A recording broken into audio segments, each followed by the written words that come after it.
ओए गरीब भिखारी, तेरी हिम्मत कैसे हुई एसी डिब्बे बैठने की? चल निकल यहाँ से। एसी की टिकट भी भीख मांग कर खरीदी होगी ना तूने? दिल्ली से लखनऊ जाने वाली शताब्दी एक्सप्रेस की AC 2 tier bogie number A1 में उस रात हल्की ठंडक फैली हुई थी। बाहर घना अंधेरा था और ट्रेन की नियमित ध्वनि हर किसी को नींद की ओर ले जा रही थी। लेकिन बर्थ नंबर 15 पर बैठी 24 साल की काव्या मेहरा की आंखों में नींद का नामो निशान नहीं था। काव्या दिल्ली के एक बड़े रियल एस्टेट बिजनेसमैन की इकलौती बेटी थी। बचपन से लग्जरी में पली बढ़ी, प्राइवेट स्कूल, यूके से MBA, ब्रांडेड कपड़े, महंगा परफ्यूम और एक घमंड जो उसके चेहरे पर साफ झलकता था। उसके लिए दुनिया सिर्फ 2 हिस्सों में बटी थी, हम जैसे लोग और बाकी सब साधारण लोग। उसकी बर्थ के ठीक बगल में बर्थ नंबर 16 पर एक साधारण सा युवक बैठा हुआ था, उम्र करीब 29 साल। सफेद शर्ट जिसके कॉलर थोड़े फीके पड़ चुके थे, काली पैंट जो कई धुलाइयों के बाद भी पुरानी लग रही थी और पैरों में साधारण ब्लैक शूज। उसके पास एक पुराना बैग था जिसमें लैपटॉप और कुछ फाइल्स रखी हुई लग रही थीं। चश्मा लगा हुआ था, बाल थोड़े अनमैनेज्ड और चेहरा ऐसा जो भीड़ में आसानी से गुम हो जाए। काव्या ने उसे पहली नजर में ही टाइप कर लिया। मिडिल क्लास, शायद कोई छोटा मोटा सरकारी क्लर्क या UPSC का फेल कैंडिडेट।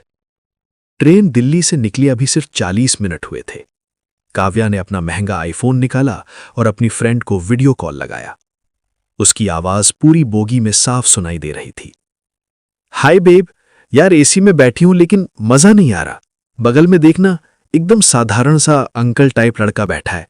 शर्ट देखो, लग रही है 10 साल पुरानी। ऐसे लोग एसी में क्या कर रहे हैं? जनरल में ही बैठा करो ना।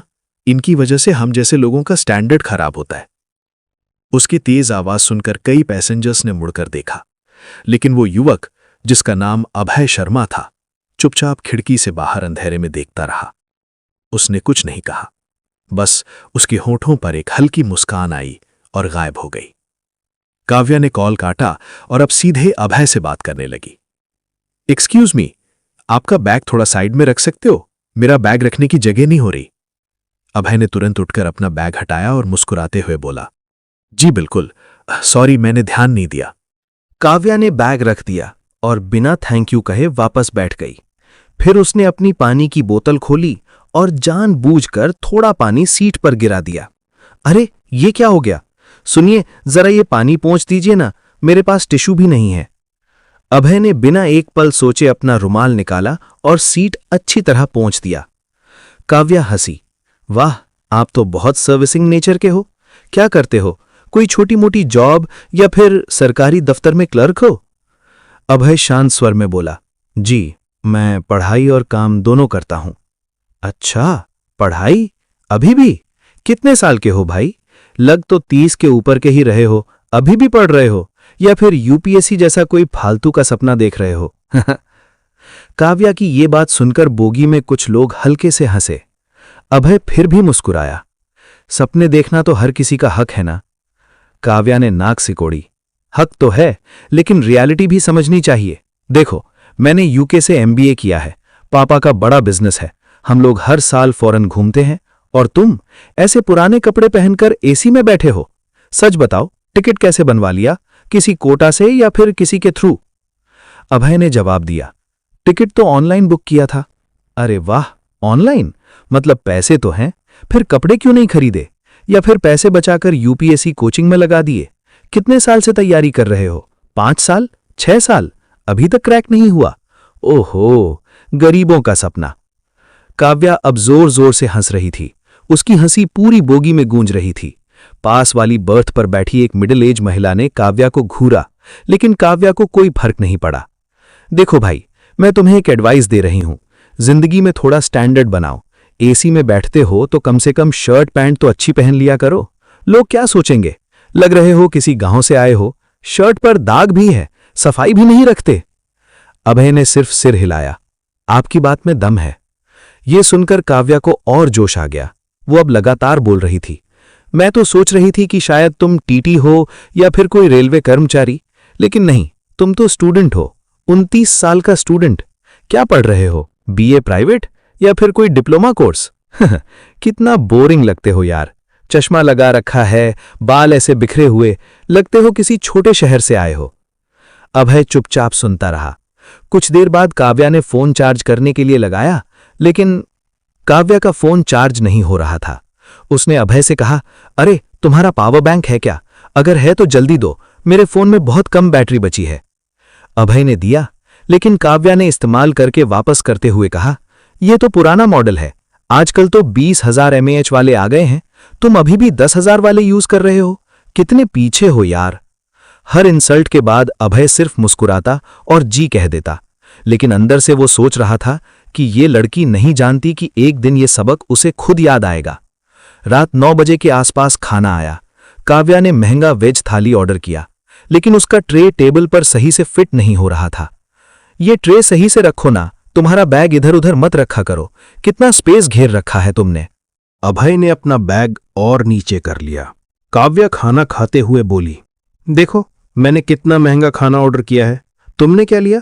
प्रॉबेबली वो सस्ता वाला वेज बिरयानी या फिर ब्रेड बटर। ऐसे ही लोग एसी में आकर बजट खराब करते हैं। एक बुजुर्ग आदमी अब बोल पड़े, बेटी थोड़ा धीरे बोलो, सब सुन रहे हैं। काव्या ने तीखा जवाब दिया, अंकल आप तो चुप रहिए, आजकल के युवा ऐसे ही होते हैं, दिखावे में कुछ नहीं रखते, इनकी वजह से हम जैसे लोगों का मजा खराब होता है। अभय अब भी चुप था, लेकिन उसकी आंखों में एक अजीब सी शांति थी। अंदर ही अंदर वो सोच रहा था, ये लड़की नहीं जानती कि सच्चाई कितनी जल्दी सामने आ सकती है। मैंने तो सिर्फ साधारण कपड़े पहने हैं, लेकिन ये मेरे संघर्ष को नहीं देख रही। रात 10 बजे के बाद काव्या ने अपना स्नैक्स पैकेट खोला। महंगे इंपोर्टेड चॉकलेट्स और ड्राई फ्रूट्स। अभय ने कुछ नहीं खाया। काव्या बोली, क्या हुआ, भूख नहीं लगी या फिर बजट नहीं है? ले लो एक चॉकलेट, लेकिन हाँ अगली बार खुद लाना, तुम्हारे जैसे लोग तो फ्री में भी ले लेते हैं। अभय ने इनकार कर दिया। फिर काव्या ने कहा, देखो तुम्हारी शर्ट पर दाग है, सफाई भी नहीं रखते, सरकारी नौकरी में भी स्टैंडर्ड रखा करो, या फिर तुम्हारे पापा भी ऐसे ही साधारण हैं? घर में क्या करते हो, खेती या छोटी सी दुकान? कितने साल से यूपीएससी की तैयारी कर रहे हो, अभी तक नहीं हुआ? कितना फालतू का संघर्ष है। अभय ने आखिरकार हल्के से कहा, दीदी अगर मैं आपको परेशान कर रहा हूं तो सॉरी, मैं चुपचाप बैठ जाता हूं। काव्या हंसी, दीदी? अरे भाई मैं तुम्हारी उम्र की ही हूं, दीदी मत बोलो, और हाँ चुपचाप बैठ जाओ तो अच्छा रहेगा, तुम्हारी सांस लेने की आवाज भी मुझे इरिटेट कर रही है। ये सुनकर कई पैसेंजर्स असहज हो गए, लेकिन कोई कुछ ज्यादा नहीं बोला। अभय चुपचाप अपनी फाइल्स देखता रहा।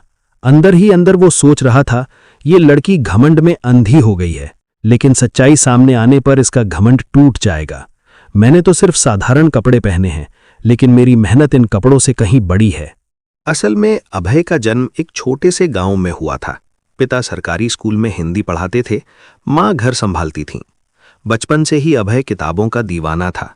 12वीं के बाद दिल्ली आया, कोचिंग ज्वाइन की। पैसे की तंगी थी, इसलिए सस्ते हॉस्टल में रहता था। खाना कई बार सिर्फ रोटी सब्जी से काम चलाता था। 4 बार प्रीलिम्स में फेल हुआ, हर बार उठा और फिर तैयारी की।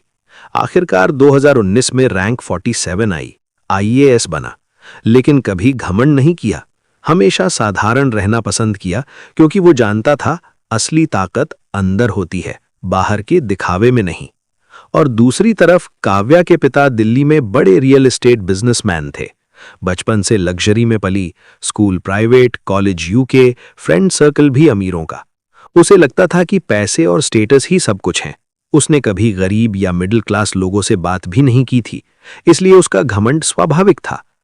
रात ढलती गई, काव्या सो गई। अभय चुपचाप अपनी फाइल्स देखता रहा। सुबह के 6:30 बजे ट्रेन लखनऊ स्टेशन पहुंचने वाली थी। अचानक बोगी में हलचल मच गई। कुछ लोग चिल्ला रहे थे, अभय सर कहाँ हैं? स्टेशन पर काफी भीड़ थी। DM ऑफिस के लोग, पुलिस और मीडिया के कुछ लोग प्लेटफॉर्म पर खड़े थे। TT आया और अभय की बर्थ के पास पहुंचा। सर आपका स्वागत है, CM साहब का विशेष प्रतिनिधि नीचे इंतजार कर रहा है, आपकी गाड़ी तैयार है। पूरी बोगी सन्न रह गई। काव्या अभी अभी जागी थी, उसने आंखें मलते हुए देखा। अभय उठा, अपना बैग संभाला और शांत स्वर में बोला, थैंक यू। TT ने कहा, सर नया डिस्ट्रिक्ट मजिस्ट्रेट बनकर आ रहे हैं ना, बहुत बहुत बधाई, पूरे उत्तर प्रदेश में आपका इंतजार था। काव्या के कान खड़े हो गए, उसके मुंह से आवाज नहीं निकली। अभय ने काव्या की तरफ मुड़कर देखा। उसकी आंखों में न गुस्सा था न घमंड, सिर्फ एक गहरी करुणा थी। काव्या जी, उसने पहली बार उसका नाम लिया। कल रात आपने जो कुछ कहा वो मैंने सब सुना। मैंने कुछ इसलिए नहीं कहा क्योंकि मैं जानता था कि सच्चाई खुद सामने आएगी। काव्या के हाथ कांप रहे थे, उसका चेहरा सफेद पड़ गया। अभय आगे बोला, मैं अभय शर्मा हूं, 2019 बैच का IAS ऑफिसर। पिछले 5 साल से विभिन्न जिलों में काम कर रहा था।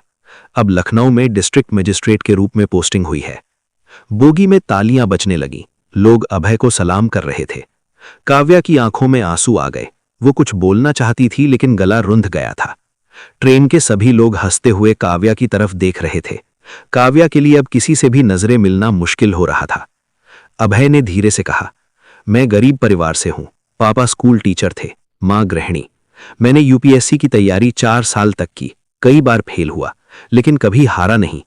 कपड़े इसलिए साधारण हैं क्योंकि मुझे दिखावा पसंद नहीं, लेकिन ये कपड़े मुझे कभी छोटा नहीं बनाते। उसने एक गहरी सांस ली और बोला, काव्या, इंसान की असली औकात उसके कपड़ों, उसके बैग या उसके लुक से नहीं तय होती। उसकी औकात उसके व्यवहार से तय होती है। कल रात तुमने न सिर्फ मुझे अपमानित किया बल्कि खुद को भी बहुत छोटा कर लिया। काव्या रो पड़ी। सॉरी सर, मुझे माफ कर दीजिए, मैं नहीं जानती थी। काव्या ने हाथ जोड़कर गिड़गिड़ाते हुए कहा। अभय ने मुस्कुराते हुए कहा, मैं माफ तो कर सकता हूं, लेकिन याद रखना, हर उस इंसान के साथ सम्मान से पेश आना जो तुमसे कमजोर, कम अमीर या कम पढ़ा लिखा दिखे, क्योंकि हो सकता है वो तुमसे कहीं ज्यादा बड़ा इंसान हो। ट्रेन रुकी, अभय उतरने लगा। काव्या ने आंसू पोंछते हुए कहा, सर, एक बार मुझे एक मौका दीजिए, मैं आपसे माफी मांगना चाहती हूं। अभय ने पलटकर देखा। मौका हर किसी को मिलता है काव्या, बस उसे सही इस्तेमाल करना। अगली बार किसी को उसके कपड़ों से जज मत करना। अभय प्लेटफॉर्म पर उतरा। बाहर CM के प्रतिनिधि, पुलिस और अधिकारियों की लाइन लगी हुई थी। सब अभय का स्वागत कर रहे थे। मीडिया के कैमरे फ्लैश कर रहे थे। काव्या खिड़की से बाहर देखती रही। उसका घमंड पूरी तरह टूट चुका था। काव्या भी प्लेटफॉर्म पर उतरी। उसने देखा कि अभय को फूलों का गुलदस्ता दिया जा रहा है। मीडिया उसे घेर रही है। काव्या वहां गई और अभय के पैरों में गिर पड़ी। सर, मुझे माफ कर दीजिए, मैं बहुत शर्मिंदा हूं। मेरी वजह से आपको तकलीफ हुई। अभय ने उसे उठाया और कहा, उठो काव्या, माफी मांगने से बड़ा सबक सीखना है। आज के बाद तुम जब भी किसी को देखोगी, पहले उसके दिल को देखना, कपड़ों को नहीं। काव्या ने वादा किया कि वो बदल जाएगी। ट्रेन फिर आगे बढ़ी। काव्या का सफर अभी लंबा था। उसने अपना फोन निकाला और अपनी फ्रेंड को मैसेज किया, यार, आज मैंने जिंदगी का सबसे बड़ा सबक सीखा। घमंड सबसे बड़ा दुश्मन है। कभी किसी को उसके दिखावे से मत आंकना। दोस्तों, ये कहानी सिर्फ एक ट्रेन जर्नी की नहीं है, ये हम सब की कहानी है। हम अक्सर लोगों को उनके कपड़ों, उनकी गाड़ी, उनके फोन या उनके लुक से जज कर लेते हैं, लेकिन सच्चाई ये है कि कई बार वो साधारण दिखने वाला इंसान हमारे से कहीं ज्यादा बड़ा और सम्मानजनक होता है। अगर आप भी कभी किसी को उसके दिखावे से जज करते हो तो आज से रुक जाओ। हर इंसान के अंदर एक कहानी होती है। हर इंसान के पास एक संघर्ष होता है। सम्मान दो, क्योंकि सम्मान देने वाला कभी छोटा नहीं होता।